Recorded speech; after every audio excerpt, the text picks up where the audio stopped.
자, 지난 한 주간 잘 지내셨죠? 우리 옆에 분하고 한번 인사할까요? 주의 이름으로 축복합니다. 네, 주의 이름으로 축복합니다. 네, 반갑습니다. 네, 저도 이제 노안이 심해져서 돋보기를 안 끼면 이제 안 보여서. 근데 이게 계속 껴버릇하니까 또 안 끼면 안 보이네요. 이게 참 큰일이네요. 그래서 네, 환영합니다. Welcome to old.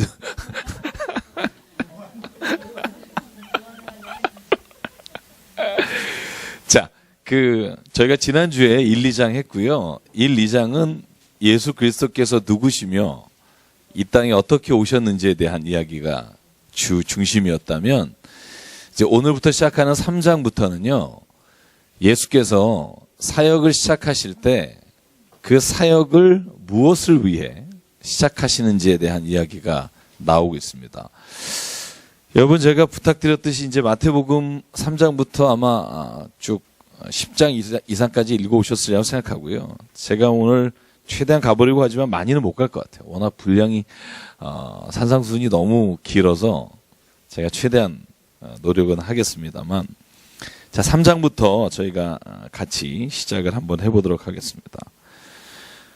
1절부터 한번 읽어볼게요. 3절까지 같이 읽죠. 시작.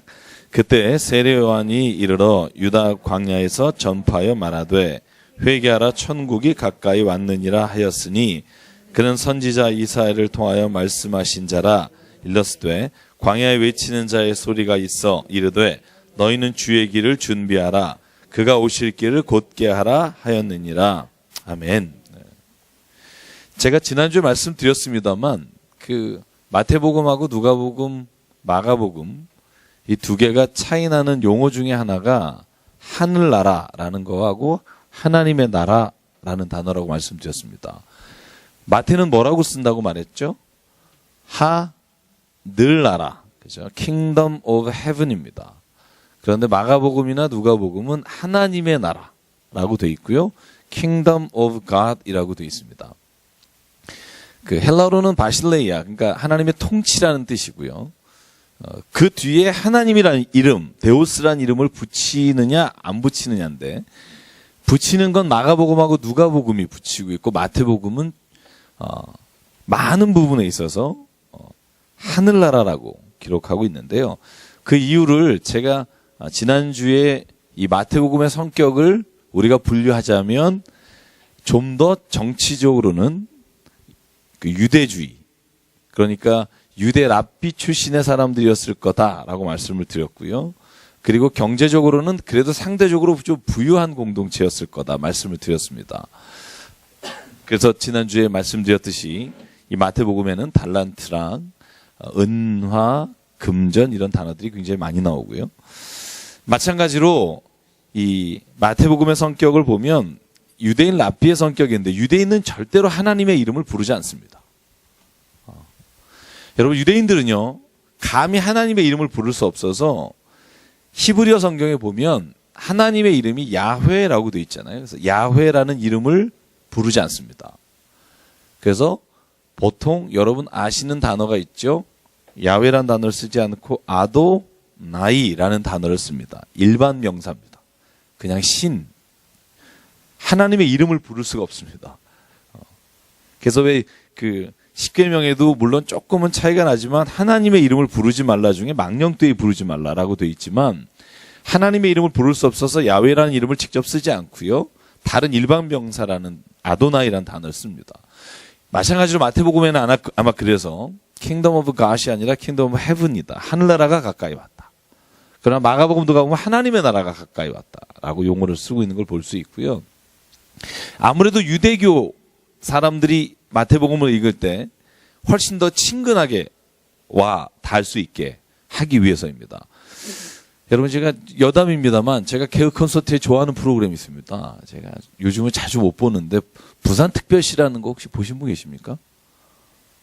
부산특별시. 개그 콘서트가 아닌가? 어떤 내용이냐면요, 서울이 특별시잖아요, 우리가. 그러니까 서울말이 표준말이잖아요. 그러니까 부산 MBC에 있는 분도 다 서울 표준말을 쓰잖아요. 방송에 나와서 할 때는 여러분 오늘 9시 뉴스를 보내드리겠습니다, 이렇게 말하잖아요. 근데 그 가상 코너가 뭐냐면 부산이 특별시가 된 겁니다. 아나운서를 모집하는 장면입니다. 그래서 아나운서가 나와서 인사합니다. 네, 기호 뭐 몇 번 아나운서 요번에 시험 보는 전기철입니다. 그러면 이제 앉아있던 PD하고 평성국장인지 하여간 이렇게 말해요. 아이고, 저는 저거 사투리 심하네, 저거. 이러면서. 발상이 너무 재밌어요. 그래서 뭐, 따뜻한 거하고 따스한 거하고 차이가 뭐예요? 이런 거 물어봐요. 똑같은 거 아닙니까? 그럼 달라. 쟤 큰일 났네. 뭐 이러는 거예요. 그죠? 뭐 서울에는 어떻게 뭐 있어요? 그러면 글쎄 뭐 서울에 많습니다. 그러면 그럼 뭐 바다 있어요? 그러면 서울엔 바다, 아이고 촌동네네 바다도 없고 뭐 이런 분위기. 그죠? 제가 왜 이런 말씀 드리냐면 여러분 우리가 지금 어디에 사느냐, 무슨 말을 쓰느냐, 어떤 단위를 쓰느냐는 굉장히 우리 익숙하잖아요. 그죠? 그런데 마태복음을 듣는 독자가 어떤 사람이냐에 따라서 마태복음을 쓰는 마태는요, 거기에 가장 적합한 말과 단어와 단위를 사용해서 복음을 전하고 있고요. 마태복음도 마찬가지입니다. 상대적으로 가난한 공동체고 거기에 모이는 사람이 대표적인 인물이 누구냐 하면 바디메오입니다. 소경 바디메오. 예수를 따라갔다. 제자가 되는 단어를 쓰는 게 마가복음입니다. 그래서 마가복음은 상대적으로 연약하고 지치고 힘들고 낮은 공동체에게 그 위로가 되는 말씀으로 똑같은 복음이지만 저스마 뭐 이렇듯이 그 용어를 쓰는 거고요. 누가복음은 이제 이방인을 위해서 쓰고 있다고 말씀을 드렸습니다. 그래서 오늘 참 재밌는 건요. 세례 요한의 이야기와 예수가 세례받는 장면은 모든 복음서에 공통으로 나옵니다. 굉장히 중요하다는 얘기입니다. 그러니까 이런 겁니다. 마태복음과 마가복음과 누가복음 안에서 빠져 있거나 혹은 같이 공통으로 쓰고 있는 부분이 있는데 같이 공통으로 네 복음서가 다 쓰고 있다 그러면 굉장히 기억이 생생하고 그리고 그 말씀이 정말 모든 사람에게 다 큰 영향을 준 일이었을 텐데 이 세례 요한의 이야기하고 예수께서 세례받는 장면은 모든 복음서에 기록하고 있습니다. 여러분 세례 요한이 누구의 아들이죠? 우리 앞에 했죠? 엘리사벳의 아들입니다. 그런데 오늘 어디에서 세례를 주고 있냐 하면 요단강변입니다. 여러분 요단강변 가보셨습니까? 안 가셨으면 요단강변에 제가 갔었을 때요. 세례를 주는 장면을 봤어요. 요단강은요. 우리가 굉장히 큰 강이라고 생각하잖아요. 그죠? 근데 실제로 비가 내리는 계절에는 굉장한 강물이 흐르고요. 비가 오지 않는 계절에는 또랑도 아니고요. 물이 심지어는 거의 뭐 개천 수준입니다. 그래서 세례를 어떻게 줄까 그 강에서 막 이런 말씀을 하시는데 왜냐하면 요단강을 그 여리고 점령할 때 요단강을 건널 때 막 그냥 온 지파들이 이렇게 건너잖아요. 그러면 우리의 머릿속엔 굉장히 큰 강을 상상하는데 이게 비가 오는 때와 안 오는 때가 너무나 다른 강입니다. 이스라엘에 가면 그 비 오는 계절과 아닌 계절은 다른 나라니까요. 그 비근한 이유로 제가 5월에 한 번 갔고요. 8월에 갔어요. 7월이었나 8월이었나 우리 집사님. 7월이었죠. 예. 제가 4, 5, 5월 갔을 때는요. 그래도 조금 풀이 있었어요. 그죠? 저희가 갔을 때는 완전 사막이었죠. 예. 그리고 1월, 2월 이렇게 가면요.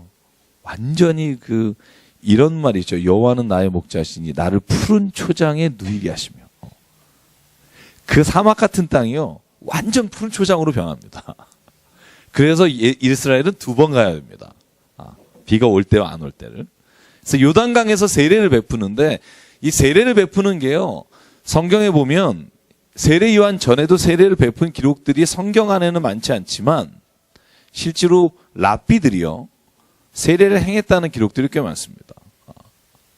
유대 전승에 의하면 랍비들이 세례를 베풀 때 이방인들이 유대교를 개정했을 때도 세례를 베풀었다는 기록들이 있고요.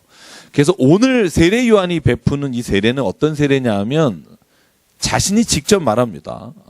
물로 세례를 베푸는데 회개하게 하는 세례입니다. 회개하는.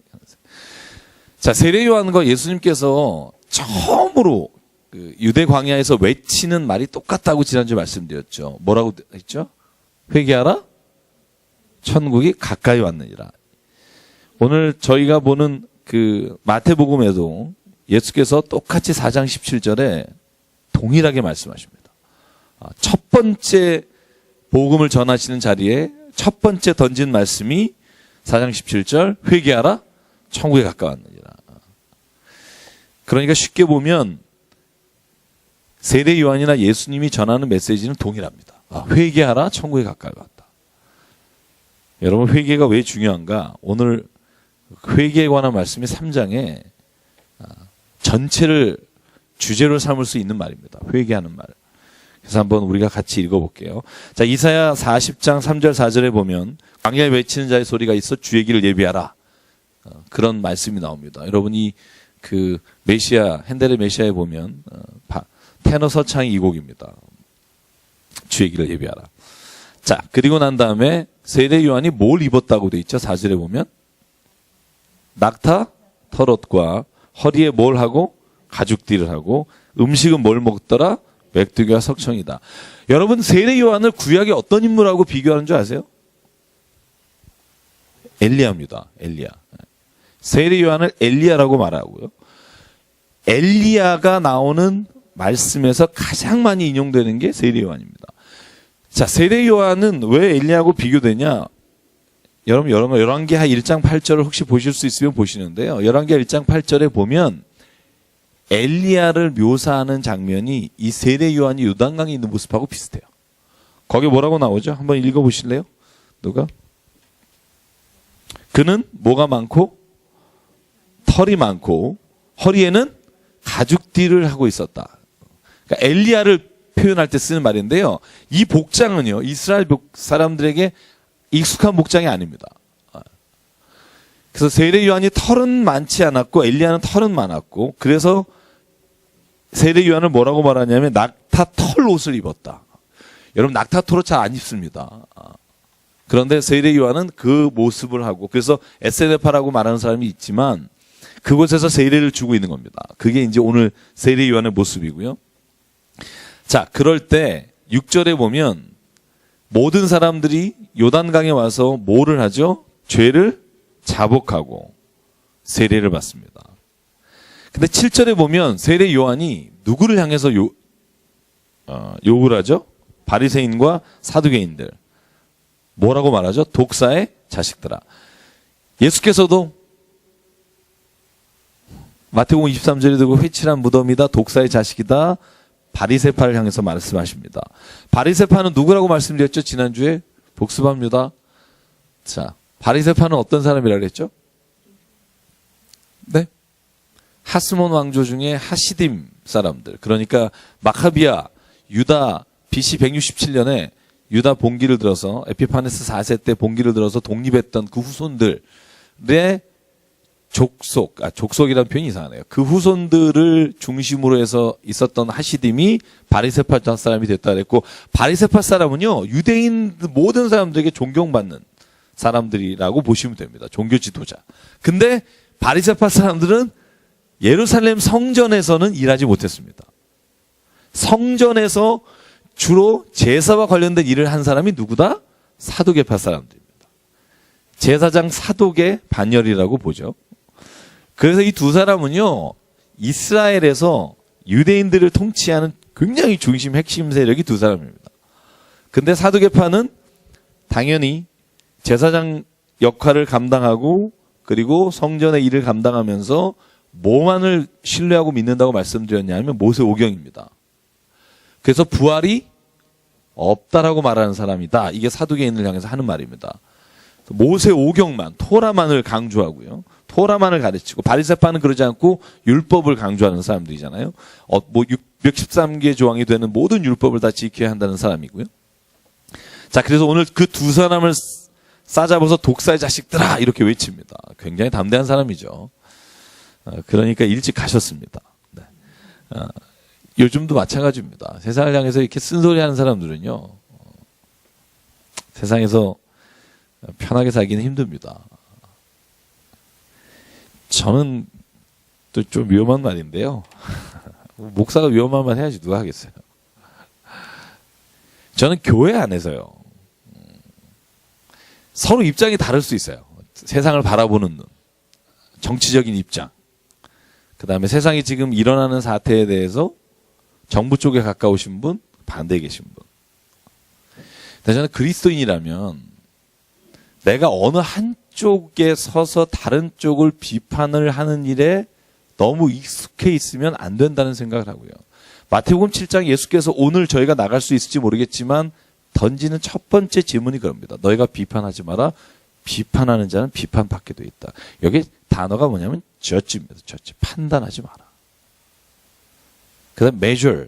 헤아리는 대로 헤아림을 받을 것이다. 네가 다른 사람을 이렇게 재려고 하지 마라. 왜 그러냐면요. 모든 사람은 자기 입장이 있다. 그죠? 근데 그 입장이라는 게요. 내가 삶을 살아오면서 내가 자란 처지, 환경, 주변에 있는 사람에 의해서 영향을 받습니다. 그렇게 구조주의에 의하면 우리가 생각하는 사고는 내가 생각한 게 아니라 나도 모르는 구조가 나를 그렇게 생각하도록 지배하고 있다는 이론인데요. 어느 정도는 정말 맞습니다. 내가 그죠? 태어나게 그렇게 태어나면 사고하는 기준이 거기서 보게 돼 있고요. 그래서 정말 조심해야 됩니다. 우리는요, 내가 있는 입장이 옳은지 아닌지를 자기 판단을 해봐야 하고요. 자기 반성적인 생각을 안 하면 쉽게 누군가를 욕함으로 인해 우리가 또 하나 오류를 범할 수 있다는 겁니다. 그래서 저는 종교 안에서, 기독교 안에서는요, 다양한 이야기들을 들어줄 수 있는 마음의 여유와 귀가 열려 있어야 저는 그곳이요, 하나님께서 원하시는 우리 그리스도인들의 모습이라고 믿습니다. 그게 안 됐을 때 싸우는 거예요. 그래서요, 제가 안타까운 교회는 정치적 입장으로 모이는 교회가 있어요. 강남의 모 교회도 있습니다. 가면 맨 정치 얘기예요. 듣다 보면 힘들어요, 저는. 보세요. 예수님은요, 바리새파나 사두개인을 향해서 독사의 자식들을 했지만, 그러나 예수께서는요, 자기를 따라오는 민중을 향해서도, 백성들을 향해서도 혼내시고 책망하셨습니다.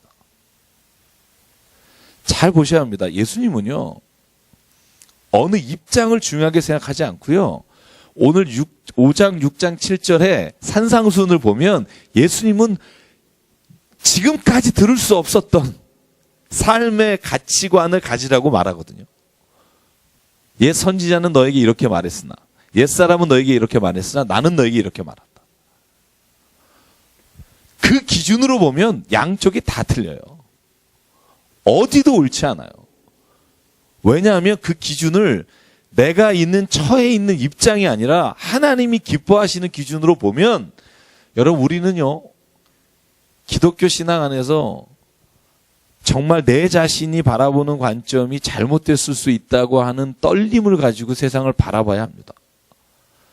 저는 그렇게 될 때 진짜 다른 사람을요, 내가 fully 이해하고 이러지 못할지라도 그 사람도 그럴 수 있다는 생각을 가지고 우리가 신앙적으로 하나 될 수 있다는 거죠. 정치적인 입장, 경제적인 위치는 달라도 신앙 안에서는 우리가 하나 될 수 있는 비밀이 어디에 있냐면 그리스도의 십자가에 있습니다. 저는 그것이, 저는 이 교회가 가지고 있는 유일한 힘이라고 생각해요. 제가 요즘 읽고 있는 책이 교회가 그래도 교회에는 희망이 있습니다라는 책입니다. 요즘 읽고 있어요. 희망이 있나? 이러면서. 근데 읽으면서 깨닫는 게 뭐냐면, 어떨 때 희망이 있냐면, 내가 가지고 있는 위치나 입장이나 환경이나 가지고 있는 것이 아니라 예수 그리스도의 십자가 안에서 우리가 있으면 희망이 있습니다. 나도 십자가에 죽어야 하고, 저 사람도 십자가에 죽어야 하고, 우리가 다 십자가에서 죽어야만 우리가 다시 살아날 수 있다는 믿음을 가지고 있을 때 교회에는 희망이 있습니다. 제가 교회에서 웬만한 정치적 얘기 안 하잖아요. 그죠? 저도 입장이 있습니다. 왜 안 하느냐 하면 제가 전적으로 옳다는 생각을 못하기 때문이고요. 그리고 또 한 가지는 뭐냐 하면 우리가 가지고 있는 생각들을 그대로 받아들일 수 있는 마음의 열린 마음과 여유가 있는 분들이 없을 수 있다는 생각 때문입니다. 그래서 여러분, 저는 오늘 이 세례 요한 얘기하다 여기까지 갔는데, 세례 요한이 저는 어떻게 보면 강성의 사람이에요. 아닌 거는 그냥 확. 왜냐하면 예언자 같은 사람이라 그래요. 그런데 세상에는요, 예언자 같은 사람도 있어야 합니다. 저는요, 이렇게 외치는 분들이 오늘날도 있습니다. 어디에서 그렇게 하시다 잡혀가시는 분도 있고. 저는 그분을 향해서 욕하기보다, 저는 그렇게 생각해요. 난 저런 스타일은 아니다. 내게 주신 스타일이 있는데, 나는 참 그런 스타일은 아니지만, 우리가 그런 스타일의 사람도, 참, 그분이 욕심과 개인적인 어떤 이익을 위해서 하는 게 아니라면, 저는 그분들을 존경할 수 있는 마음이 있으면 참 좋겠다는 생각하고요. 세례 요한도요, 유대인의 입장에서 보면은요, 이 너무 과격한 사람입니다. 독사의 자식들아, 누가 너한테 임박한 진노를 피할 수 있다 말했냐. 여러분한테 누가 이런다 얘기한다고 생각해 보세요. 모든 걸 떠나서 마음속에 저거 내 다음에 걸리면 가만히 안 둔다. 이런 생각이 들리지 않겠어요? 들립니다. 그 마음이 듭니다. 세례 요한은요, 그때 직격탄 날린 사람입니다. 여러분, 이 말을 다시 한번 제가 해석하면 이래요. 독사의 자식들아, 누가 너희를 가르쳐 임박한 진노를 피하게 하느냐. 이 말을 이렇게 바꿀 수 있어요, 번역하면. 그럼 이해가 좀 쉬울 겁니다. 너희가 무슨 근거로 나는 심판을 피할 수 있다고 생각하느냐. 이 말입니다. 그러니까 쉽게 얘기하면 이런 거예요. 바리새파와 유대인 사람들이 자기는 하나님의 진노하심과 하나님의 심판을 받지 않는다고 생각하고 사는 사람들이에요. 유대인 앞에 이런 말이 있습니다. 무슨 말이 있냐면, 할례를 받은 자 중에 지옥에 갈 자는 아무도 없다. 그게 랍비의 교훈 중에 있어요. 선민사상이라고 하잖아요. 우리 할례 받은 사람은 절대로 구원에서 낙오자가 없고 모두가 다 심판을 받지 않는다. 근데 오늘 세례 요한은 뭐라고 말해요? 독사의 자식들아, 누가 너희를 무슨 근거로 심판을 피할 수 있다고 말했느냐? 아니다. 여러분, 저는요, 근데 이 말은요, 오늘 우리에게도 유효하다고 생각합니다. 여러분, 우리가요, 하나님의 심판대 앞에 씁니다. 우리가 구원받은 자도 씁니다. 구원받지 못하는 사람도 씁니다. 그래서 떨리는 겁니다. 우리는 프리패스가 아니에요. 마태복음 7장이나 21장에 보면 모든 자가 마지막에 하나님 앞에 서서 오른편에 양과 염소로 나눠집니다. 알곡과 죽정이를 나눌 때가 옵니다. 우리는 거기 안 쓰는 게 아닙니다. 심판대 앞에 쓰나 우리가 예수의 피로, 우리가 믿음으로 말미암아, 우리가 하나님 앞에서 행함으로 말미암아 우리가 하나님의 뜻을 구한 자로 하나님께서 우리를 건져내 주시는 거지. 누구나 심판대 씁니다. 여러분, 오늘 재밌는 게 뭐냐면요, 세례 요한이요, 회개하는 세례를 베푸는데 그 회개하는 세례의 핵심이 뭔지 아십니까? 마치시는 분에게 오늘 닭강정 하나를 선물로 드리겠습니다. 회개하는 세례. 회개가 뭐예요? 세례 요한이 2번이나 말합니다. 회개가 뭡니까? 예수님도 말합니다. 뭐죠? 돌아서는 거. 이건 아니고 돌아서는 거. 그걸 뭐라고 설명하죠? 오늘 성경이 이렇게 정확히 말합니다. 8절 같이 읽을게요. 시작. 그러므로 회개에 합당한 열매를 맺고 속으로 아브라함이 우리 조상이라 생각하지 말라. 내가 너에게 이르노니 하나님이 능히 이 돌들로도 아브라함의 자손이 되게 하시리라. 10절까지 읽죠. 이미 도끼가 나무 뿌리에 놓였으니 좋은 열매를 맺지 아니하는 나무마다 찢겨 불에 던지리라. 여러분, 이 말은 떨리는 말입니다. 그죠? 회개가 뭐냐? 세례 요한은 정확히 말합니다. 회개는 회개에 합당한 열매를 맺어야 회개다. 또 강조합니다. 못 알아들을까봐. 좋은 열매를 맺지 아니하는 나무마다 찍혀서 불에 던져질 것이다. 여러분, 이 말을 들으면 좀 떨리지 않아요? 그죠? 이거 말로 회개한 걸로 때울 수 없겠는데, 막 이런 두려움이 있지 않아요? 그죠? 야고보서 읽으면 그런 마음 생기죠. 행함이 없는 믿음은 죽은 믿음이고. 여러분, 이 말을 우리가 잘 기억해야 합니다. 회개는 돌아서는 것입니다. 그런데 돌아섰을 때 나오는 결과가 뭐냐 하면 좋은 열매입니다. 좋은 열매를 맺지 않으면, 회개에 합당한 열매를 맺지 않으면 그 나무마다 찍혀서 불에 던져집니다. 그래서 두렵고 떨리는 마음으로 구원을 이루어야지, 나는 됐다, 괜찮다라고 사두개인과 바리새인이 오는 것을 보고 오늘 세례 요한이 말하는 겁니다. 네가 바로 오늘 찍혀서 던질 그 나무일 수 있다는 것을 기억하라는 겁니다. 그래서 오늘 11절이 나오는 겁니다. 나는 너에게 그래서 회개하기 위해서 물로 세례를 베푼다. 그러나 내 뒤에 오시는 이는 나보다 능력이 많으시니 나는 그의 신을 들기도 감당하지 못하겠노라. 그는 성령과 불로 너희에게 세례를 베푸실 것이다. 여러분, 내가 그의 신을 들기도 감당하지 못하겠노라. 이거 이디움입니다. 여러분, 우리가 왜 이디움 구약에서 몇 개 했죠? 다리를 숨기려고 뭐 이런 거. 그죠? 그럼 어디 갔다는 거죠? 화장실 갔다는 거고요. 그 다음에 오늘 이 표현은 뭐냐면 존경하는 사람들의 신을 들고 다녔대요. 제자들이. 그래서 신을 들기를 감당하지 못한다. 옛날에는 신들매라는 표현이었는데 이제 개역개정에는 이렇게 말하죠. 신을 들기도 감당하지 못하겠다. 저는 이게 확 와닿아요. 왜냐하면 제가 군대 있을 때 제가 군종이었잖아요. 군종은 이제 사병이고 군목은 장교인데 제가 일병이 지나서 이제 포병에 있다가 군종이 돼서 아침마다 그 군목 목사님의 구두를 닦아서 광이 나게 한다 그러죠. 광택 나게. 이렇게. 여러분, 광택 정말 저 잘 냅니다. 매일 닦았기 때문에. 그래서 딱 이렇게 놓으면 그분이 오셔서 신을 딱 갈아 신으십니다. 그리고 더러운 걸 다시 벗어놓으시면 제가 다시 아침에 쫙 깨끗이 닦아서 놓고. 그래서 신을 들기를 감당치 못한다. 무슨 말인지 확 와요. 그러면서 옛날 생각이 나면서 그 어두웠던 과거가 확. 저하고 군목 목사님 나이가 4살 차이였어요. 군대 늦게 가서 보통 장교 입관하시면 보통 이렇게 27, 8 되시거든요. 제가 5살에 갔으니까 25. 근데 그분이 다행히 대위셔갖고 한 29, 뭐 이렇게 30 이렇게 되셔서 갑자기 그 얘기 왜 했는지 모르겠는데 어쨌든 그래서 무슨 말인지 알겠어요. 그러니까 이 말이 뭐냐면 내가 그분 스승님의 신을 들 만한 자격도 없다. 세례 요한이 굉장히 겸손한 사람이고요. 자기의 위치를 정확히 아는 사람이고, 여러분 제가 마태복음 5장에 화평케 하는 자는 복이 있나니 그 화평케 하는 자는라는 말이 영어로 뭔지 아십니까? 영어로 피스메이커입니다. 피스메이커. 그런데 우리 세례 요한을 제가 이렇게 부르죠. 페이스메이커라고. 페이스메이커. 페이스메이커가 누구냐 하면 마라톤 할 때 1등 할 사람을 옆에서 30km까지 뛰어주다가 뒤로 빠지는 친구예요. 페이스 조절을 안 하고 자기 페이스가 아니라 이 사람 맞춰주느냐고 죽도록 뛰어서 다른 사람 지치게 한 다음에 자기네 나라 사람이 치고 나와서 1등 할 수 있게 돕고 30km쯤에서 빠지는 사람. 이게 페이스메이커예요. 페이스메이커는요. 자기가 1등 하려고 그러면 둘 다 망합니다.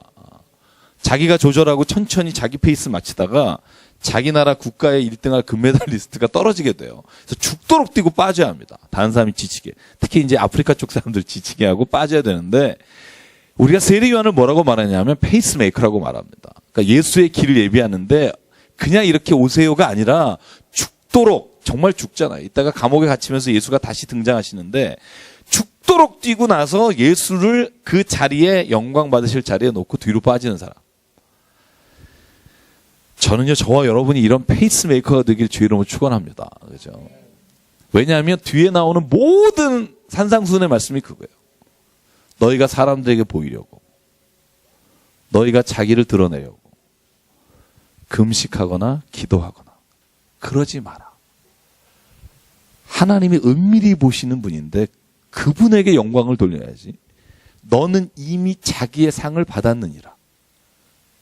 이게 예수께서 하나님의 나라의 백성들에게 어떻게 살아야 될지에 대한 기준을 주시는 부분입니다. 그러니까 사람들에게 보이려고 하는 것, 여러분 그것이 제일 큰 문제고요. 그래서 오늘 세례 요한이 페이스메이커로 산다는 것, 저는 그것이 굉장히 중요한 거고, 여기 물로 세례를 주고 성령과 불로 세례를 주는 거의 차이에 대해서 여러분 궁금해하시겠지만 제가 찾아본 결과 사람마다 정말 다르고요. 쉽게 얘기하면 이 정도로 얘기할 수 있습니다. 물로 세례를 준다는 건 세례 요한이 자기가 직접 말했듯이 회개하는, 자기의 죄를 고백하면 그 죄를 고백할 때 그 죄를 회개하는 자에게 죄를 사하여 주는 세례라고 한다면 예수께서 주시는 성령과 불로 주시는 세례는 사도행전 2장에 나타나시는 것처럼 성령이 부어짐으로 그가 하나님의 능력으로 세상을 살아갈 수 있는 힘을 주는 세례가 성령과 불로 주는 세례다. 불로 태워주실 뿐만 아니라 성령으로 살아가게 하시는 능력을 주시는 거. 여러분, 그래서 여러분에게 이런 경험 있으세요? 성령과 불 세례 받은 경험 있으세요? 여보세요? 우리 장로님 있으신 거죠? 네, 장로님. 네. 늘 제가 장로님 보면서 따라가려고 애쓰는데, 네. 성령과 불 세례를 받은 사람은요 얼굴이 다릅니다. 제가 아까도 우리 잠깐 그런 얘기를 했는데, 한경진 목사님 뵈면 여러분 직접 보신 분 있으세요? 옆에서 이렇게 못 따라갑니다. 범접할 수 없습니다. 제가 한번 아까도 내가 저기 밥 먹을 때 우리 목회팀 얘기했는데요. 제가 이제 학교에서 연세대학교에서 여름에 연세대학교 학위 목회자 세미나라고 전국에서요 한 1000명 가까이 와서 이제 강의를 듣습니다. 근데 여러분 아실 겁니다. 목사님들 얼마나 떠드는지 아시죠? 설교 시간에. 아무도 집중 안 하고요. 왜냐하면 자기가 다 대가시니까 떠들고 막. 예.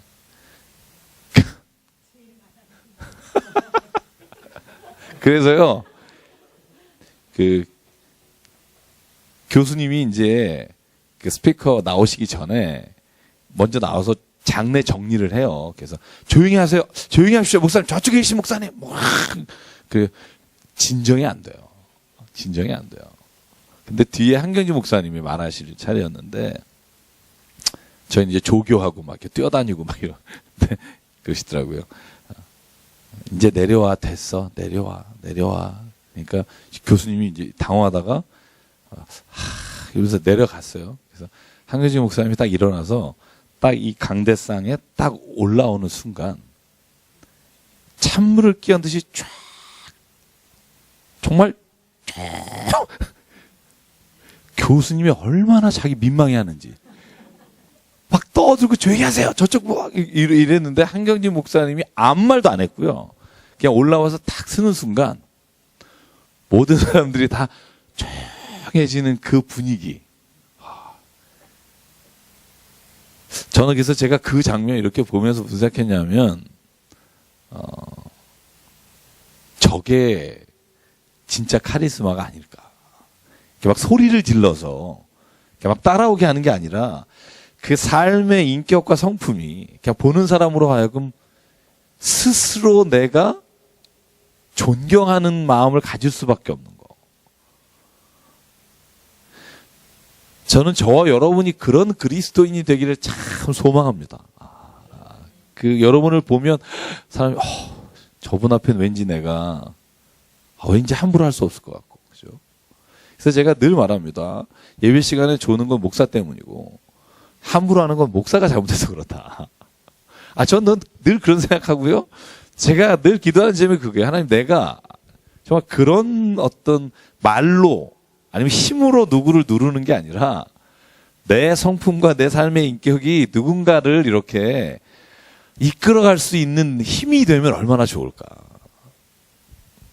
가능은 할까.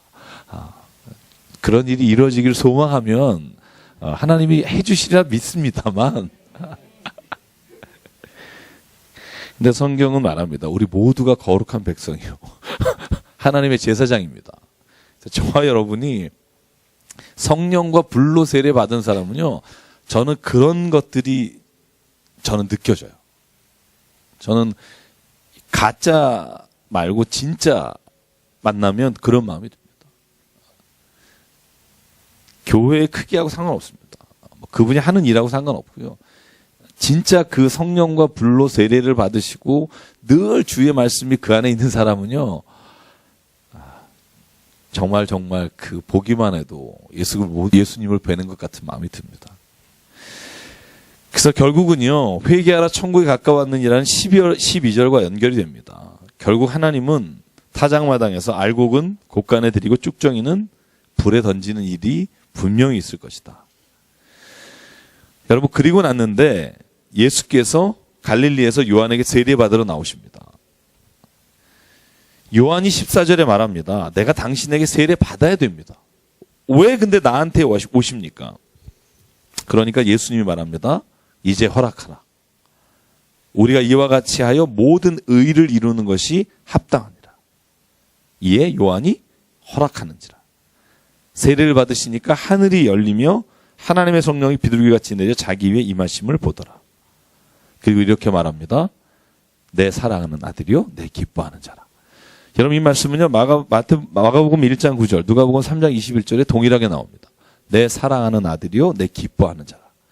조금 다릅니다. 버전은 내가 그를 기뻐하노라. 그런데 이게 모든 말씀에 나오죠. 질문이 그겁니다. 왜 예수님이 세례를 받으셨을까 하는 겁니다. 죄가 없으신 분이. 왜? 세례 요한이 베푸는 세례가 뭐죠? 회개하는 거잖아요. 죄를 내가 아뢰고 용서받는. 그래서 세례 요한은 거절하잖아요. 감히 어떻게 내가 예수님을 세례. 근데 예수님은 이걸 해야 하나님의 의를 이룰 수 있다. 하나님의 의가 righteousness입니다. 이 정의가 아니고 공의입니다. 그런데 하나님의 의가 이루어진다. 이게 무슨 말일까? 왜 굳이 예수님은 받으셨을까? 거기에 대해서 여러분 어떤 생각 가지고 계십니까?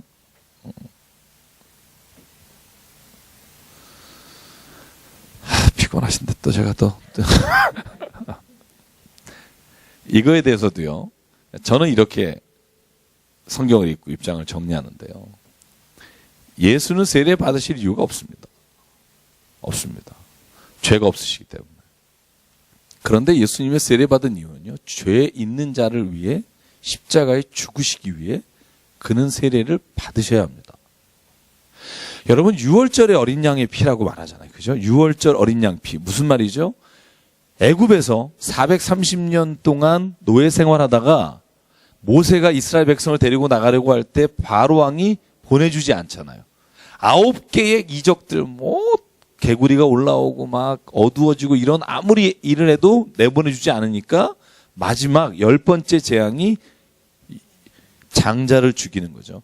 장자를 죽일 때 무엇이 그 장자를 살리는 기준이 되냐 하면 유월절이 패스오버입니다. 패스오버가 뭐냐면 문설주에 바르면 그 집은 넘어가겠다. 이게 유월절입니다. 그 집은 내가 뛰어넘겠다. 어린 양의 피를 뿌립니다. 어린 양이 죄가 있나요? 죄가 없습니다. 그런데 어린 양은 대신 죽고 그 집의 장자가 살고요. 구약에 오면 제사를 드립니다.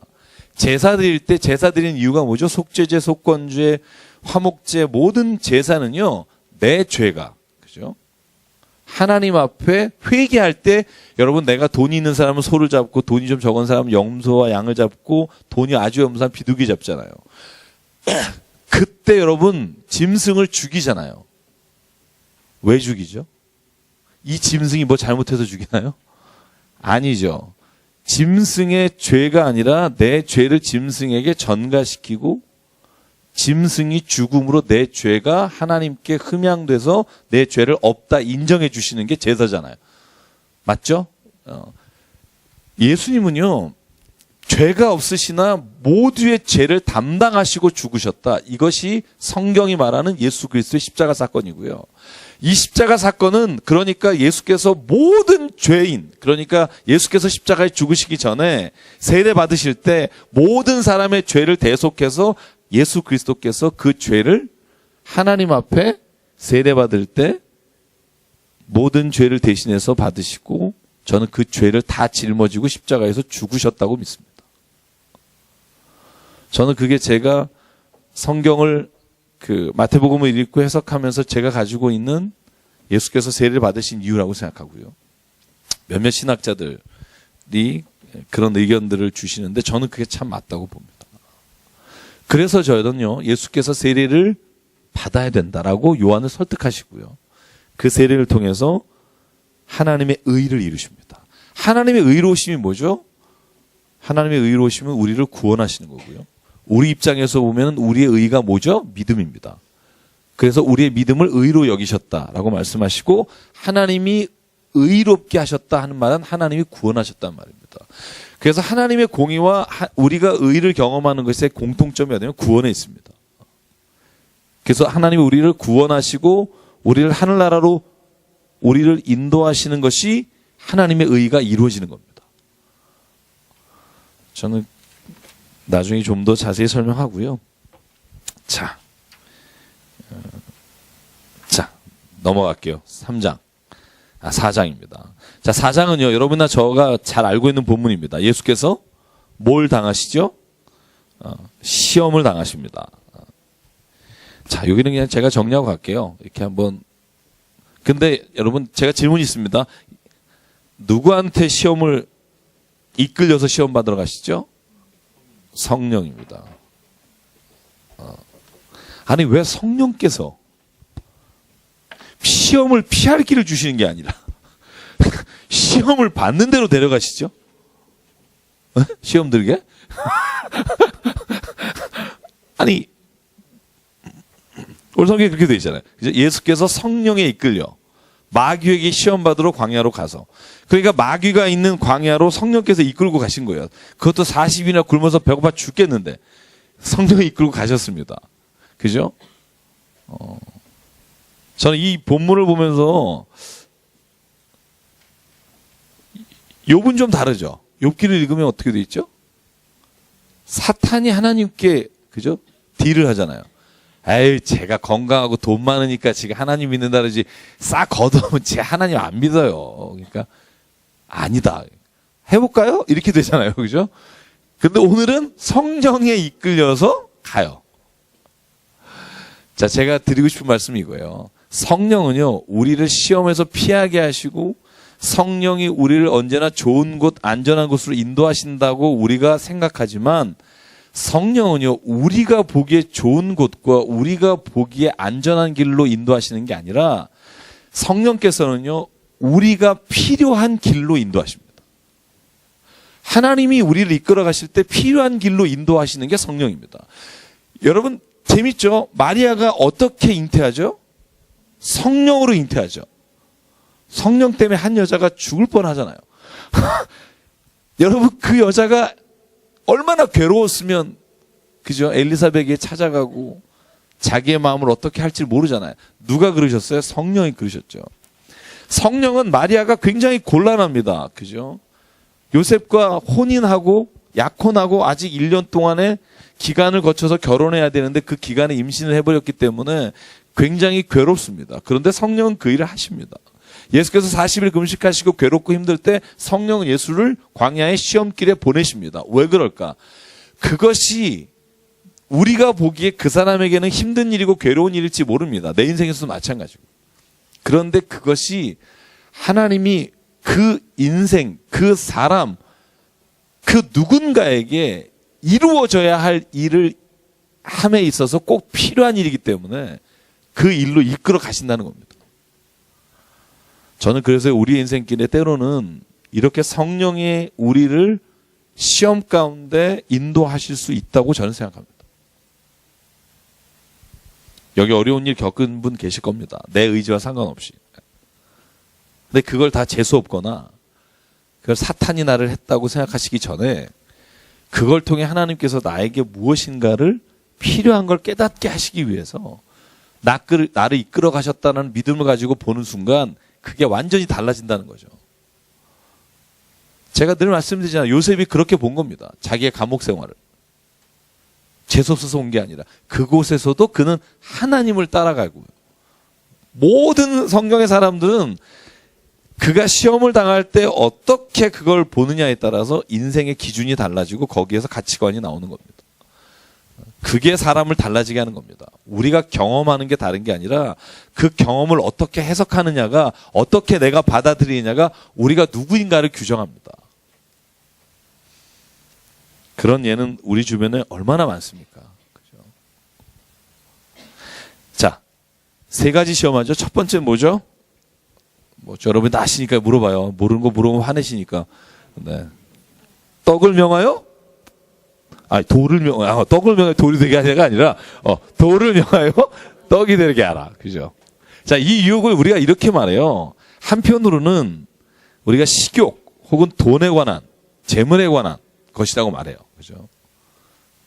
그리고 또 하나가 뭐죠? 예루살렘 성전에 올라가서, 그죠? 다 보여준 이후에 뛰어내려라. 그럼 시편의 말씀을, 재밌습니다. 예수께서 맨 처음에 돌덩이를 떡으로 만들려고 그럴 때 뭐라고 말씀하시죠? 신명기 6장에, 8장인가요? 8장 말씀을 가지고 이기죠. 뭐라고 그러죠?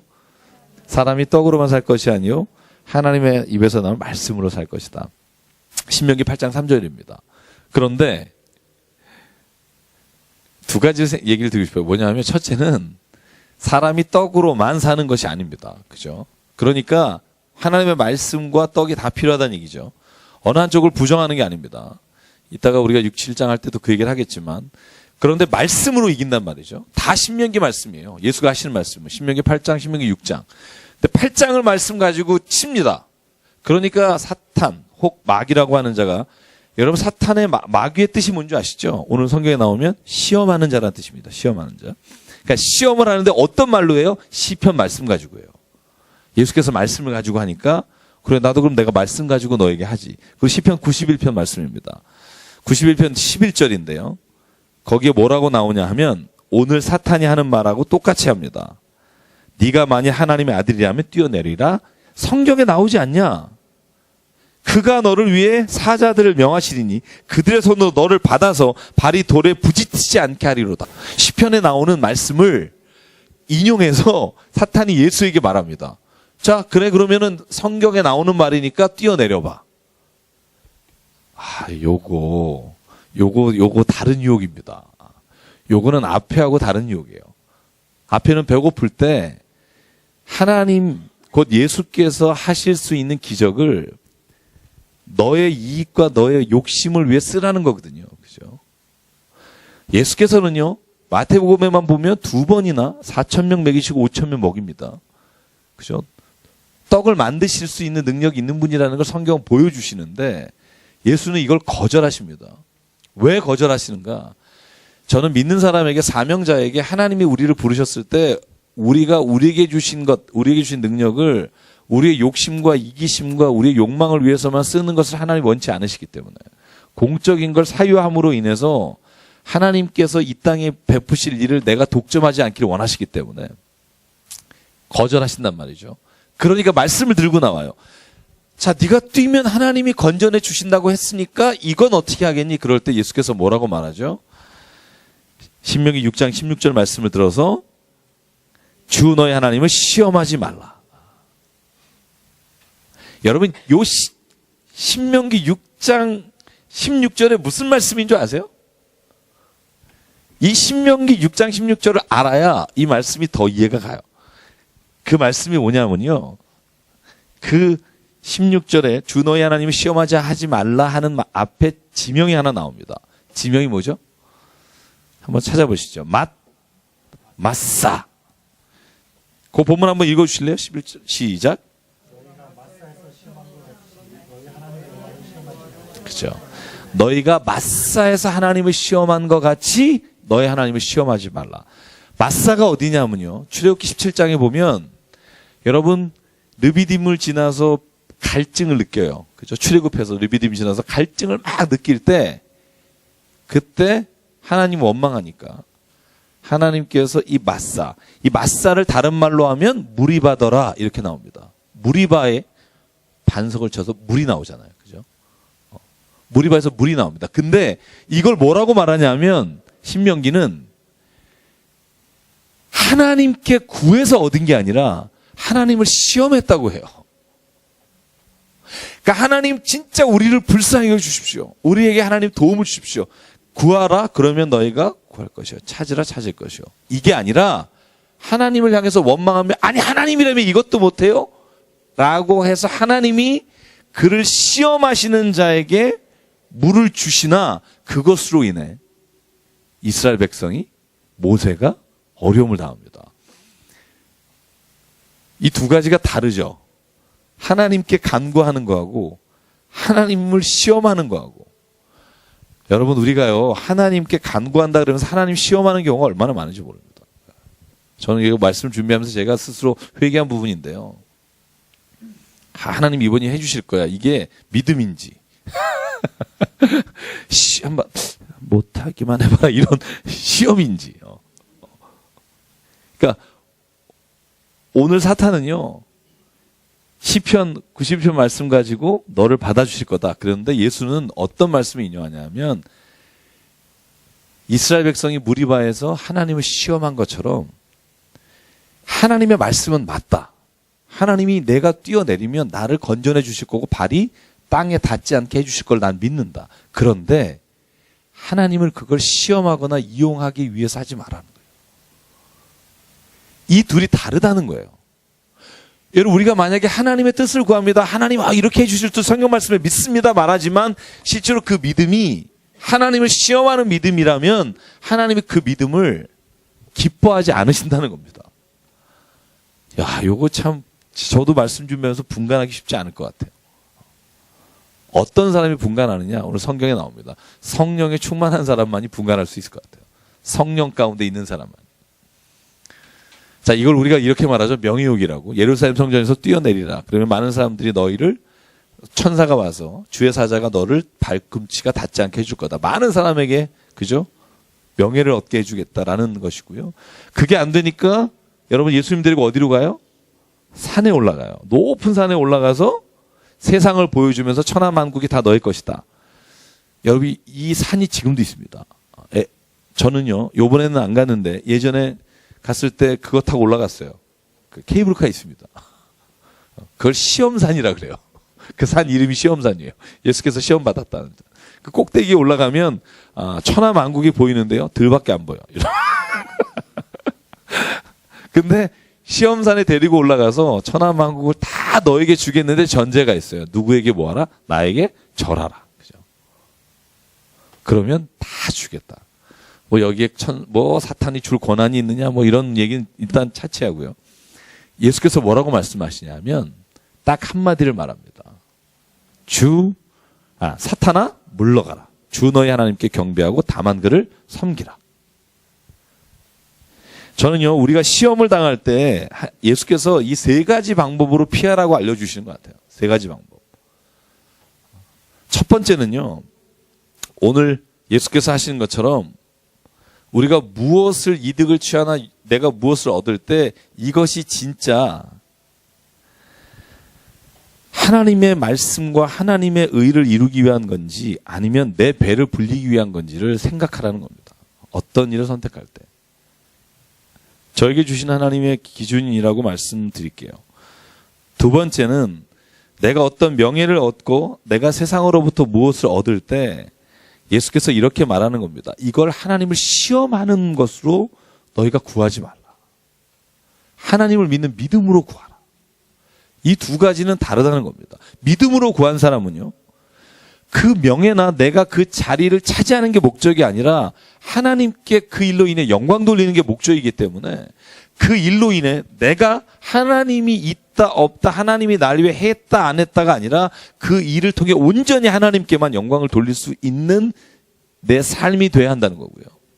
마지막 이걸 권력욕이라고도 하죠. 이 마지막에 나에게 절함은 다 주겠다는 유혹이 왔을 때는요. 깨끗하게 거절하라는 겁니다. 깨끗하게. 사탄아 물러가라.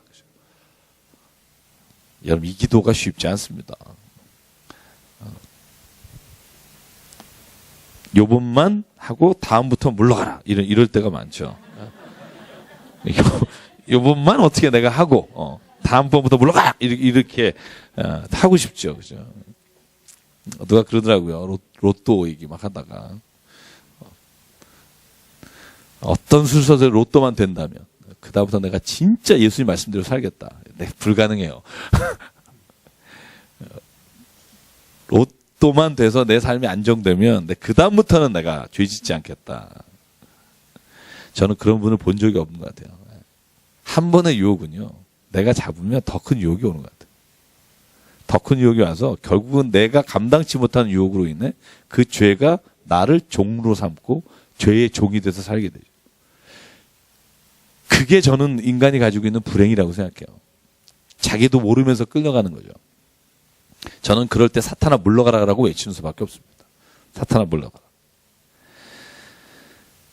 그리고 11절 마귀가 물러나고 천사들이 수종듭니다. 재밌죠? 두 번째, 천사가 너를 받아줄 거다. 이 유혹을 물리치니까 그 어떤 결과가 와요? 사탄이 물러가고 천사가 수종을 들어요. 이게 똑같은 결과지만 결과만 놓고 보면 똑같죠. 제가 늘 말씀드려요. 성경은요 결과주의가 아니에요. 결과만 보면 천사가 수종드니까 두 번째 유혹을 내가 잡아서도 이걸 할 수 있잖아요. 근데 성경은 결과를 보고 저 사람이 잘했다 못했다고 하는 건 세상이고 하나님은 그 마음의 중심을 보시기 때문에 똑같이 천사가 수종들더라도 이 두 번째 천사가 수종들더라 하는 장면은 유혹을 잡아서가 아니라 하나님의 말씀에 순종함으로 온 기쁨이죠. 이 기쁨에는요 부끄러움이 없는 기쁨이고요 후회가 없는 기쁨입니다. 그래서 예수 믿는 사람은 결과를 따지기 전에 그것이 진짜 내가 하나님이 기뻐하시는 일인지를 먼저 기억하라. 그게 바울의 요청이죠. 내가 사람을 기쁘게 하려 하나님을 기쁘게 하려. 이 기준이 내 안에 정말 없으면요 우리는 세상에서 이 결과로 인해 하나님께 영광 돌리겠습니다라고 스스로를 속이면서 결과를 잡는 경우가 얼마나 많은지 모릅니다. 왜냐하면 이렇게 돼야 하나님도 좋고 나도 좋지 않습니까? 누이 좋고 매부 좋지 않습니까? 그런데 하나님은요 그걸 원하지 않고요. 하나님께 온전히 순종하고 하나님 말씀을 따라갈 때 그때 내게 하나님의 이루어지고 내가 원하는 일들도 이루어질 때 그게 진짜 하나님이 주시는 은혜고요. 축복입니다. 그래서 마태복음 6장 34절에 말하는 게 그거잖아요. 그러므로 너희는 먼저 그의 나라와 그의 의를 구하라. 그래야면 하나님께서 이 모든 것을 너에게 더하여 주시리라. 저는 그 말씀이 이 장면에서 떠오르는 거예요. 천사가 수종 들은가? 어차피 들어. 근데 하나님의 의를 먼저 구했더니 하나님이 모든 것을 더해 주시는 것과 내가 이걸 더하기 위해 하나님을 구하는 것과는 다르다는 거죠. 자, 좀 빨리 나갈게요. 그래서 예수께서 그때 세례 요한이 어떻게 돼 있죠? 잡혀갑니다. 아까 그렇게 직격탄 날리니까 잡혀가죠. 그러나 물론 이제 요한복음에 보면 세례 요한이 잡힌 이유가 뭐죠? 헤롯 아켈라오가 아니라 헤롯 안티파스가 필립 1세 부인 헤로디아를 아내로 그죠? 뺏어왔죠. 거의 그 집에 잠깐 머무는 동안에 눈이 맞아가지고 뺏어와서 결혼하는 것을 보고 전승에 의하면 사도 요한 세례 요한이 비난하죠. 그러니까 듣기 싫으니까 감옥에 쳐넣습니다. 잡혀가고 나서 예수께서 갈릴리에서 물러가셨다가 나사렛을 떠나 지도 잠깐 볼게요. 제가 지도를 좀 혹시 포인터가 있으면 좋겠는데. 네. 아, 여기 있네요. 네, 여기 있네요. 제가 지도를 뭘 보려고 하냐면요. 오늘 제가 몇 군데 저희가 목요일 날 성역 공부에는 이 지도를 가지고 이제 지명을 이렇게 쭉 했었는데요. 이제 반이 끝났지만 그래서 오늘 나오는 지명들이 여러분 지금 나사렛, 가버나움, 그다음에 데카폴리스 오늘 25절까지 쭉 지명이 무지 나와요. 이 25절까지. 그래서 제가 먼저 좀 읽어 드릴게요. 자, 좀 넘어가서 자, 예수님이 여러분 보시겠지만 알겠지만 요게 이집트고요. 요게 이집트. 그죠? 이게 신의 광야입니다. 광야. 그리고 여기가 어디죠? 이스라엘입니다. 요 위로 올라가면 시리아고요. 그죠? 이 오른쪽에는 바벨로니아 혹은 페르시아가 다 이쪽에서 시작됐고요. 아시리아도 이쪽이고요. 여기가 에베소입니다. 그래서 에베소에서 건너가면 여기가 그리스입니다. 여기가 그리스. 이 위에가 지난주에 말씀드린 마케도니아. 이 옆에 있는 그 구두화처럼 생긴 게 안 보이지만 네, 이게 로마입니다. 자, 그래서 저는 옛날에 그리스 로마를 읽으면서 저는 그리스가 로마인 줄 알았어요. 죄송합니다. 무식한. 그래서 이제 좀 더 좁히면 이게 아까 예수님이 사셨던 지역이고요. 여러분이 잘 아시겠지만 저도 항상 늘 헷갈려요. 그래서 위에가 갈릴리 바다인데 갈릴리 바다 이름이 4개라는 거 아세요? 성경에 나오는 지명이. 그래서 여러분이 4개가 헷갈려. 물론 하나는 안 나와요. 수금이란 뜻인데 긴네렛 호숫가. 긴네렛 호숫가. 여기를 긴네렛 호숫가라고 하다가 여러분 디베랴 바닷가라고 그러죠. 디베랴라고도 불러요. 그 다음에 여러분 또 하나 있죠.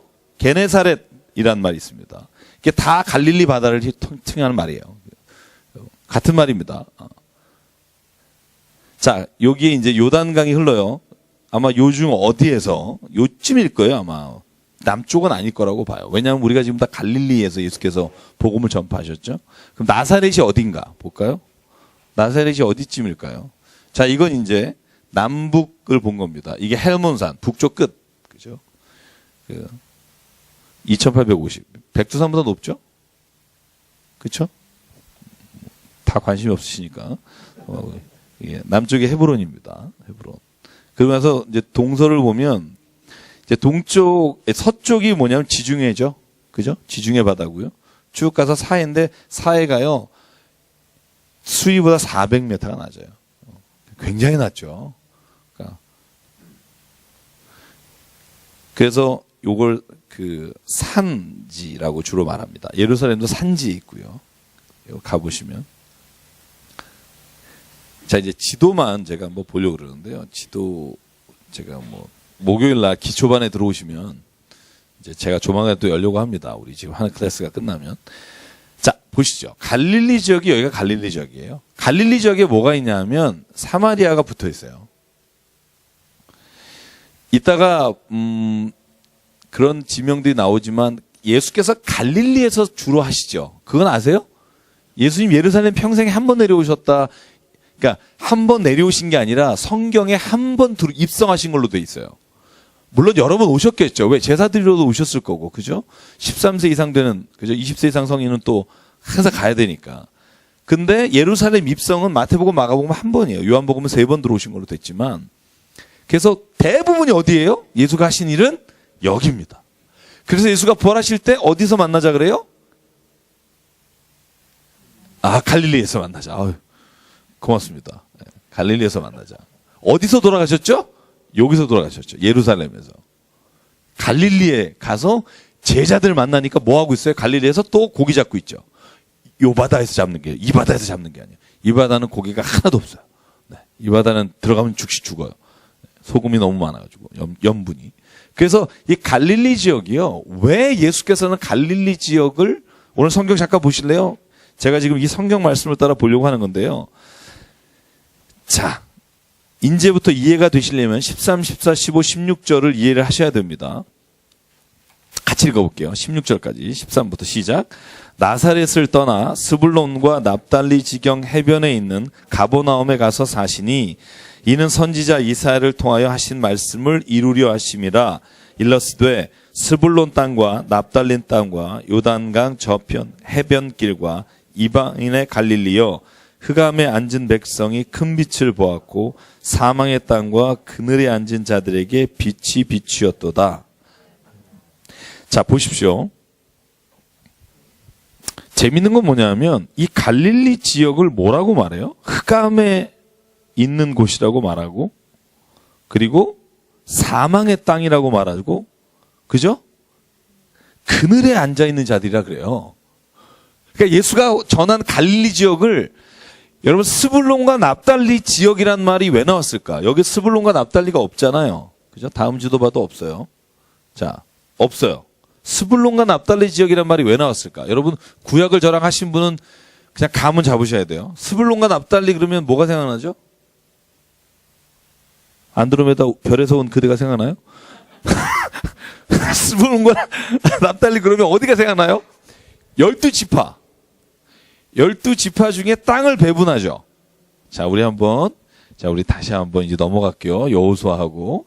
자, 땅을 배분받을 때 12지파 중에 땅을 배분받지 않은 지파는 레위지파. 레위지파는 48개의 성읍. 그죠? 그리고 11개의 지파가 땅을 배분받죠.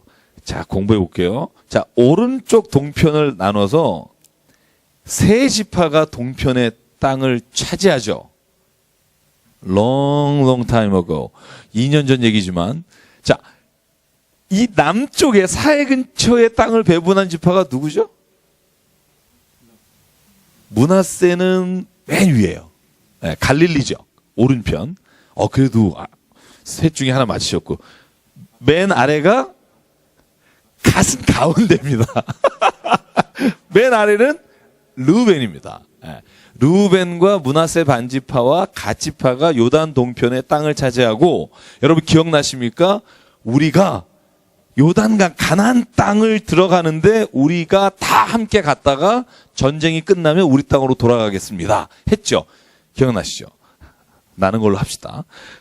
그래서 땅을 배분받고, 여러분 유다 지파가 남북이 갈라졌을 때 이쯤 갈라졌거든요. 이쯤? 요쯤이구나. 요쯤 갈라졌는데 남쪽의 왕조 이름이 뭐죠?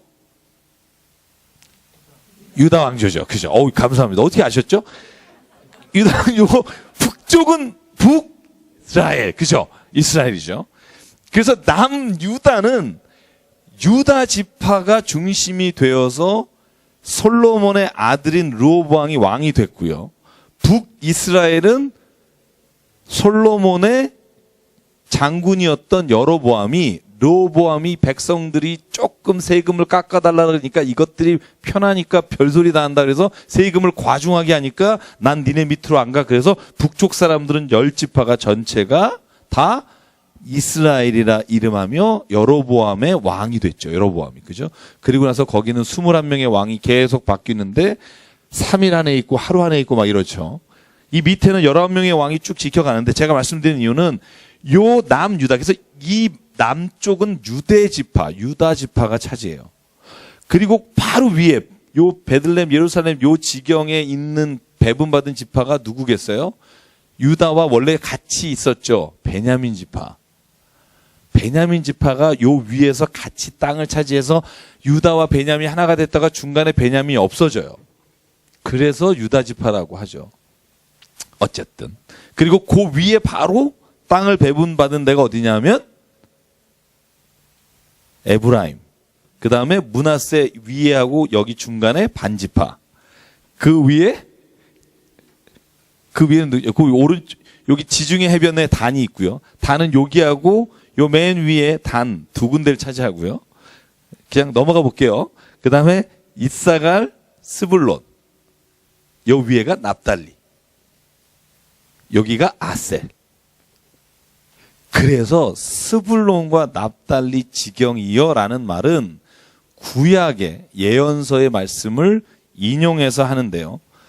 이 납달리와 스불론 지역이 왜 흑암의 땅이고 저주의 땅이고 여기에 보면 어둠의 땅이고 그늘의 땅이라고 부르냐 하면 잘 아실 겁니다. 여러분 열왕기상 9장인가 보면요. 정확히 말씀드려야지. 열왕기상 9장 맞네요. 9장에 보면 여러분 기억나세요? 솔로몬이 성전 지을 때 어디서 나무 가져왔죠? 저쪽 윗지역이죠. 레바논의 백향목. 그죠? 레바논의 백향목은 어느 나라에 있었냐 하면 히람이라는 두로의 왕. 그죠? 두로의 왕. 두로와 시돈이 여쯤 있죠? 그죠? 두로와 시돈. 시돈. 요 두로 왕, 히람 왕이 이쪽 지형이 백향목이 많은 지역이에요. 백향목을 갖다 주니까 솔로몬이 열왕기상 9장에 보면 전혀 처음 듣는 얘기 같은데 20개의 지역을 요 갈릴리 지역을 선물로 줘요. 그래서 여러분 열왕기상 9장 11절부터 읽어보면 이제 히람 왕이 내려와요. 얼마나 기쁘겠어요. 20개의 성읍을 받았는데 내려와서 성읍을 딱 보니까 성경이 이렇게 돼 있어요. 그곳에 히람 왕이 와서 둘러보니 마음에 들지 않는지라. 솔로몬에게 반납해요. No thank you 이러면서 가요. 그래서 그 지역을 뭐라고 부르냐면 가불이라 불러요. 뜻이 뭐냐 하면 좋지 않다란 뜻이에요. 그러니까 제가 말씀드리면 경제적으로 별로 쓸모없는 땅이었었던 것 같아요. 정치적으로 여러분 아시리아가 북이스라엘을 멸망시키잖아요. 그때 사마리아 지역은 아예 상종도 안 한다고 했죠. 이 갈릴리 지역도 거의 비슷한 수준입니다. 왜냐하면 이방인들의 침공이 계속 있었기 때문에 정치적으로 종교적으로도 이 땅은 늘 변방이에요. 어디에 비하면 예루살렘을 중심으로 하는 성정 중심의 유대인들에게는 이 땅은 쓸모없는 땅이고 흑암의 땅이고 어둠의 땅이에요. 근데 예수는요, 재밌습니다. 예루살렘에서 복음을 전파했다는 기록이 없어요. 갈릴리 지역에서만. 한번 성경 보실래요? 자, 24절 5절 같이 읽을게요. 시작. 그의 소문이 온 수리아에 퍼진지라 사람들이 모든 앓는 자, 곧 각종 병에 걸려서 고통당하는 자, 귀신 들린 자, 간질하는 자, 중풍병자를 데려오니 그들을 고치시더라. 갈릴리와 데가볼리와 예루살렘과 유대와 요단강 건너편에서 수많은 무리가 따르니라. 자, 예수님이 활동했던 데가 어디라고요? 갈릴리. 그죠? 이 갈릴리가 거의 예수님 생의 70, 80%는 여기 계셨다 표현해요. 그 다음에 어디요? 데카폴리. 데가볼리는 영어로 데카폴리스예요. 데카는 10이란 뜻입니다. 그죠?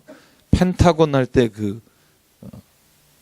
이 데카는 열이고 폴리스는 도시란 뜻이잖아요. 그래서 10개의 도시의 이방인들로 이루어진 도시입니다. 그리고 여기에 예루살렘과 유대와 요단강 건너편, 이 베레아 지역이겠죠. 아니면 이 위쪽. 수리아는 어디죠? 우리나라 역사로 말하면 시리아입니다. 시리아의 수도가 어디죠? 그죠? 다마스커스입니다. 그래서 이 위쪽을 말합니다. 그러니까 예수님이 어디서부터 어디까지 다녔다는 거예요? 유대부터 시리아까지 다니셨을 뿐만 아니라 그쪽에서도 찾아왔다는 거죠. 그걸 보여드리면 아까 사진을 보여드려야 되는데요. 한참 올라가야 되는데요. 터키는요, 우리가 보통 성경에서 소아시아, 그러죠. 왜 바울이 소아시아 지역에 전도여행 떠나죠. 그러다가 바울이 어디에서 나를 좀 건져내라. 그리고 유럽에서 와달라고 해서 건너가잖아요. 자, 제가 보여드릴게요. 자, 여기가 예루살렘이고 여기가 유대 땅이잖아요. 여기가 터키입니다. 여기가 터키. 여기가 이스탄불쯤 되겠고요. 네. 여기가 에베소 교회고 7교회가 여기 쭉 줄 서 있습니다. 7교회. 우리가 요한계시록에 나오는 교회가 여기 쭉 줄 서 있고요. 여기에서 바울이 넘어가죠. 그리스로. 그래서 여기 빌립보라든가 이런 전도하고 넘어가죠. 로마의 마지막으로 배 타고 가죠. 주로 전도를 그러니까 요 지역을 이렇게 돈 겁니다. 이렇게 크레타 섬이고요. 이렇게 돌아서 여기가 터키입니다. 자, 이거 하니까 시간이 많이 가는데 일단 좀 도움 되세요? 네. 그래서 여러분 보셔야 됩니다. 여기가 가버나움이에요. 예수께서 지금 나사렛에서 어디로 가셨더라? 나사렛에서 가버나움으로 옮기셨어요. 주로 가버나움에서 전도하시고 가버나움에서 생활하셨다 되어 있습니다. 나사렛에서 자라시고 가버나움에서 주로 계셨더라. 오늘 성경에 그렇게 나오죠. 자, 13절입니다. 나사렛을 떠나 스불론과 납달리 지경 해변에 있는 가버나움에 가서 뭐 하셨다? 사셨다. 그래서 여기서 주로 그래서 벳세다 들녘에서 5,000명도 먹이시고 다 갈릴리 호수변에서 예수께서 행하셨습니다. 그래서 성지는 우리가 여기를 가요. 예루살렘을. 근데 예수님 주로 여기 계셨어요. 그래서요, 팔복교회니 모든 교회는 갈릴리 주변에 많습니다. 예수께서 기적 행하신 교회는 다 이쪽에 있고요. 이쪽은 다 예수님께서 죽기 전에 가셨던 곳이에요. 감람산, 기도하시던 곳, 잡히시던 곳, 끌려가시던 곳, 막 이런데요. 주로 여기는 저 거의 괴로워요. 피 튀기고 막. 골고다 언덕 올라가시는 길, 비아돌로로사, 이런 길이 여기 있고요. 나머지 모든 교회는 여기 있습니다. 왜냐하면 예수께서 병자를 고치시고, 거기에서 바다를 잔잔케 하시고, 복을 선포하시는 상상순하신 곳이 다 여기입니다. 어떤 분은 여기서 했다고 생각하시는 분이 있어요. 끝까지. 근데 여기서 예수께서 말씀 전했다는 기록이 성경에 지명에 나오질 않아요. 자, 그래서 그걸 이해하시면 됩니다. 그래서 오늘 성경에 보면 예수께서 제자를 처음 부르시잖아요. 누굴 부르죠? 맨 처음에 부른 게 누구죠? 확실한 건 시몬입니다. 원래 이름은 시몬이에요. 히브리 말로 시몬입니다. 듣다는 뜻이에요. 시몬입니다. 그런데 예수께서 그에게 또 하나 이름을 주셨어요. 그 이름이 뭐예요? 베드로인데 베드로라는 말은 헬라어고요. 자, 또 뭐라고 부르죠? 게바라는 말이 있죠. 게바는 아람어입니다. 그래서 이름이 같은 뜻이에요. 반석이란 뜻이에요. 근데 원래 이름은 시몬이에요. 근데 마태복음 16장 18절에 보면 주는 그리스도시요 살아계신 하나님의 아들이십니다 말하니까 예수께서 뭐라 그래요? 바요나 시몬아, 너에게 말하게 하시는 하나님이시다. 내가 너를 반석으로 하여 너에게 교회를 짓겠다. 너를 베드로라 부르겠다. 예수께서 주신 이름이에요. 그래서 오늘 성경에 뭐라고 나오죠? 베드로라고 하는 시몬 이렇게 나오죠. 그죠? 원래 이름은 시몬이죠. 근데 베드로라고 예수께서 불러주신 겁니다. 그래서 게바, 베드로, 시몬 한 사람이에요. 제자 이름 되니까 다 나와요. 게바, 베드로, 시몬. 그죠? 다른 시몬 하나 더 있습니다. 자, 그리고 나서 안드레라는 동생이 있죠. 베드로의 동생입니다. 그 다음에 세베대 아들 야고보와 요한 네 명을 어디서 불러요? 갈릴리 바다에서 부릅니다.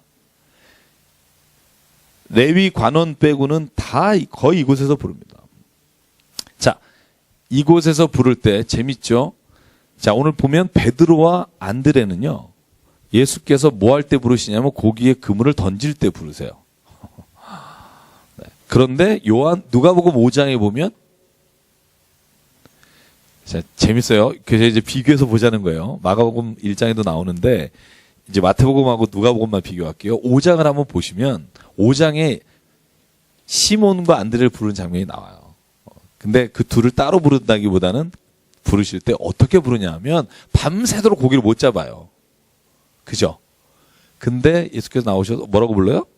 깊은 데인가요? 그죠? 나 두 개가 맨날 헷갈려. 오른편하고 깊은 데하고. 그러니까 깊은 데 던지라고 하니까 던지잖아요. 그래서 고기가 많이 잡히잖아요. 그러니까 누가복음 5장 11절에 뭐라 그래요? 한번 찾아보실래요? 네. 고기를 잡고, 자, 10절에 먼저 해보실래요? 그럼 10절.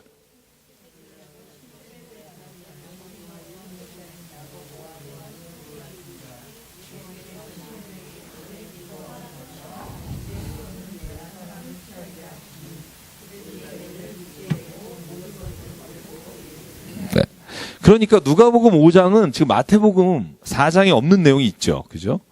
그냥 마태복음 4장에 보면 시몬과 안드레가 바다에서 금을 던지는 것을 보고 예수께서 나를 따라라. 그러니까 그물을 버리고 따라오죠. 야고보와 요한은 아버지와 함께 배에 있는데 그물을 깃고 있어요. 그죠? 저 어부가요 하는 것 둘 중에 두 가지가 제일 중요해요. 그물을 던지는 거, 그물을 깁는 거예요. 그물을 안 기면 다음에 못 던져요. 근데 여기 아버지와 배를 두고, 그죠? 예수를 따라갔다고 돼 있는데 마가복음에 보면 1장 20절에 아버지와 품꾼을 두고 예수를 따라갔다. 그런데 잘 보십시오. 아버지를 버린 게 아니에요. 사람들이 아버지를 버렸다고 생각하는데 아버지가 그냥 배에 계신 거예요. 이 번역에 조금 물론 이 언어가 좀 그렇긴 하지만, 그러니까 아버지가 그 배에 계신데 품꾼과 배를 두고 그냥 예수를 따라간 거예요. 뭘 할 수 있어요? 아직 그 아버지는 고기를 잡을 수 있는 분인 것 같아요. 제가 볼 땐. 아버지가 막 그냥 늙으셔서 수족을 못 쓰시는데 이렇게 버리고 온 게 아니라 아버지의 배겠죠. 제 느낌엔. 아직은 배가 없었을 거예요, 아마. 야고보와 요한이 배가 있었을까? 여러분, 배가 있다는 건요, 굉장한 부자입니다. 그래서 아마 베드로가 뱃놈 아주 가난한 사람 이렇게 우리가 말하는데 그거는 잘 몰라요. 왜냐하면 배가 있거나 배의 주인이고 마가복음의 기록대로 품꾼이 있었다면 상당한 재력가일 수도 있어요. 우리가 판단하기 어렵습니다. 어쨌든 두고 따라갑니다. 그래서 갈릴리에서 제자를 부르시고요. 그래서 오늘 성경에 보면 예수께서는 이 모든 사람들을 다 부르신 후에 병 고치는 사역을 하시고 마태복음 8장 9장에 보면 병 고치는 자세한 얘기들이 나옵니다. 자, 보세요. 4장에서 원래 그러니까 8장으로 넘어가야 돼요. 무슨 말인지 아시겠죠? 제자를 불렀죠. 그죠? 그 다음에 제자들과 함께 사역을 하시죠. 그게 8장부터예요. 그리고 10장에 가면 12명의 제자가 나오고 제자를 파송하세요. 너희가 어느 집에 가거든 평안을 빌라. 이렇게 말하는 장면이 이어져야 하는데 그 중간에 5장, 6장, 7장은 삽입된 거예요. 역사적 발자취의 기록 사이에 예수의 말씀이 붙어 있는 거예요.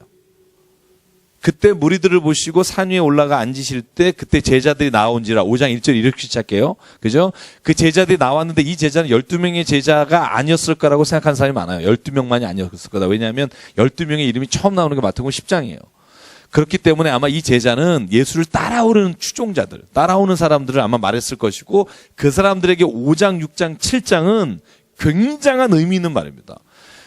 제가 왜 5장, 6장, 7장 이렇게 강조하냐 하면 다른 복음서에 누가복음 6장에 조금씩 나오긴 하지만 이 마태복음 5장, 6장, 7장이 너무나 중요한 이유는 하나님의 나라를 사모하고 하나님의 백성이 된 사람들은 이렇게 살아야 한다는 유일한 말씀입니다. 그래서요, 마태복음 5장은 6장은 7장은 하나님의 백성이 살아가는 기준과 가치관을 전해준 가장 핵심적인 복음서입니다. 여기에 뭐가 나오냐면 골든 스테이트라고 하죠. 황금률. 너희가 남에게 대접을 받고자 하는 대로 너희도 남을 대접하라. 이것이 우리가 왜 황금률이라고 하냐면 이걸 지키며 살면 세상은 된다는 거예요. 공감 안 하시네. 내가 남에게 받고 싶은 것만큼 남에게 해주면 칸트가 하는 말이 있잖아요. 그죠? 사람을 수단으로 대하지 말고 목적으로 대하라. 그 다음에 너의 의지의 준칙이 보편적 입법 원리에 합당하게 판단하라. 이 말이 다 같은 말이에요. 다시 말하면 상대방을 내가 대접받고 내가 하고 싶은 그것으로 대하며 살면 거기가 천국 아니겠어요. 천국에 우리가 그런 말 하잖아요. 천국과 지옥 똑같이 다 젓가락 긴 거 준다고. 들어본 적 있죠? 그죠? 긴 거 주는데 어떤 천국은 막 토실토실 살찌고 지옥은 빼짝 말라 있어서 가보니까 지옥에 있는 애들은 지가 먹으려고 이렇게 해서 못 먹고 천국에 있는 애들은 서로 넣어주니까 막 배부르게 먹더라. 뭐. 이게 굉장히 웃긴 얘기지만 사람이요. 하나만 생각을 바꾸면 완전히 다른 삶을 살 수 있어요. 저는 그게 예수가 말하시는 거듭남입니다. 거듭남은요, 어려운 게 아니에요. 그러니까 생각을 조금 바꾸면 돼요. 내가 혼자서 먹으려고 그러다가 내가 굶고 남도 굶는 게 아니라 내가 조금만 남에게 먹이겠다는 생각만 가지면 그때부터 내 삶도 바뀌고 주변의 삶도 바뀔 수 있어요. 그래서 예수께서 염려하지 말라는 건요. 정말 제가 시간 없어 못하겠지만 굉장한 의미가 있는 말이고요. 마태복음은 이렇게 시작합니다. 복 있는 자 누구냐. 하나님의 백성이 복 있는 사람인데 진짜 복 있는 사람이 누구냐. 이게 마태복음 5장의 시작이고 하나님의 백성, 하나님의 나라에 사는 사람들의 첫 번째 하나님 말씀하시는 게 예수가 말씀하시는 게 복이에요. 왜? 우리가 복 무지 좋아하니까. 복부터 시작해요. 그런데요, 이 복이라는 마켈리오스, 그러니까 마켈리오스라는 게 복이라는 명사고 마켈리오이라는 단어가요, blessed라는 단어인데 이걸 우리가 보통 뭐라고 말하죠? 무슨 복이라고 그러죠? 마태복음 5장에 나오는 걸 팔복이라고 말하는데 여러분 성경을 보시면 복이 9개예요. 그죠? 제가 여러분에게 보여드리려고 두 가지를 다 준비해 왔는데 그것만 보여주고 마쳐야겠네요. 이렇게. 제가 영어 성경을 보면 blessed who are 9번이고요. 우리 한국말 성경에도요 9번입니다. 의에 심령이 가난한 자는 복이 있나니. 복이 있나니가 9번, 12절까지 9번이고요. 제가 헬라어 성경 보여드릴게요. 마칼리오이라는 단어가 9번 나옵니다. 제가 왜 이걸 굳이 이렇게까지 헬라어를 보여드리냐면 우리가 왜 팔복이라고 하는지 내가 지난번에 설명드렸는데 기억하세요? 왜 그렇죠? 그죠? 중국 사람이 팔을 좋아해서 팔복으로 번역을 한 걸 우리가 번역을 첫 번째 중국 성경을 번역했거든요. 헬라어를 몰랐기 때문에. 그래서 팔복이라고 했어요. 우리는 지금도 팔복이라 그래요. 여러분 가시면 다 팔복이라고 하지 구복이라고 안 하죠? 근데 진짜는 구복이에요. 제가 정확히 세보니까 9개 복에 딱딱딱 연결해서 나와요. 여러분 중국 사람이 팔 진짜 무진장 좋아하잖아요. 그래서 여러분 베이징 올림픽 2008년 아세요? 2008년 8월 8일 8시 8분 8초에 시작해요. 그거 아세요? 빵 슈퍼 터진 게 2008년 8월 8일 8시 8분 8초예요. 딱 시작합니다. 왜? 팔자가 정말 중국에 띵호화거든. 띵호화. 아파트도 88층까지 짓잖아요. 실제로 가면 100층이 넘어요. 근데 88층이 로얄석이에요. 로얄이에요. 왜냐하면 팔자를 너무 좋아하니까. 그래서 이걸 팔복이라고 번역했는데 제가 여러분에게 드리는 마지막은 겁니다. 성경은요 이렇듯 우리가 어떤 전제를 가지고 보잖아요. 그럼 그렇게 보여요. 잘 기억하십시오. 성경은요, 내가 하나님의 말씀을 듣겠다는 마음을 가지고 진짜 내 안에 있는 욕심과 내 안에 있는 생각들을 버리는 연습을 안 하면 성경은 내가 보고 싶고 내가 진짜 갖고 싶은 것만 봐요. 그래서 그 성경이 오히려 내 눈을 어둡게 할 때가 있어요. 그래서 성경은요, 혼자 골방에서 혼자 읽기보다 같이 함께 모여서 나누는 게 중요합니다. 성경은 그렇게 봐야 합니다. 성경은 원래 쓰여진 목적이요, 사람들에게 복음을 전파하기 위해서, 유한겔리온, 그죠? 복음을 전파하기 위해서지 복음을 혼자 끌어안기 위해서 한 게 아닙니다. 예수님의 첫 번째 증인들이 다 죽어갈 때 이 복음을 어떻게 하면 사람들에게 알리기 위해서 서로가 그 말씀을 나누는 공동체지, 말씀을 혼자서 두면서 손자서 면벽하면서 수도 쌓느라고 주신 말씀이 아닙니다. 그래서 여러분, 오늘 제가 7장까지 해보려고 무던히 애를 썼으나 제가 저번보다 좀 자세히 하려고요. 저번에는 제가 마태복음 굉장히 그냥 이렇게 짧게 넘어갔어요. 근데 좀 지루하신가요? 좀 속도를, 이 정도 속도 괜찮으세요? 네. 2년 걸리겠네요. 그러네. 그죠. 제가 요즘 성경, 너무 재밌어요. 제가 마태복음을 하면서, 이런 말씀이 있었나. 그런 아주 혼자서 이렇게, 이걸 이제 자뻑신앙이라 그러는데, 말씀이 이렇게 좋았었나. 이런 느낌에서 제가 지금 오늘 8장까지 가보려고, 제가 준비한 게 3분의 1 정도 한 것 같은데, 그냥 가겠습니다. 그렇게 가도록 하고요. 여러분이 다음 주에는 13장까지 읽어오시면 좋을 것 같아요. 13장까지 읽어오시고요.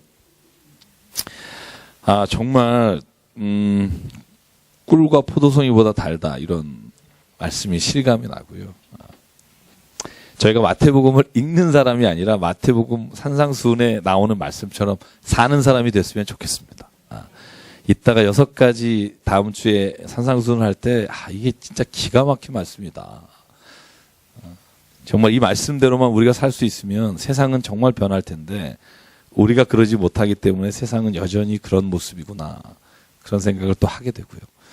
자, 오늘 여기까지 진행하고요. 다음 주에 또 나가도록 하겠습니다. 네. 주의 이름으로 축복합니다.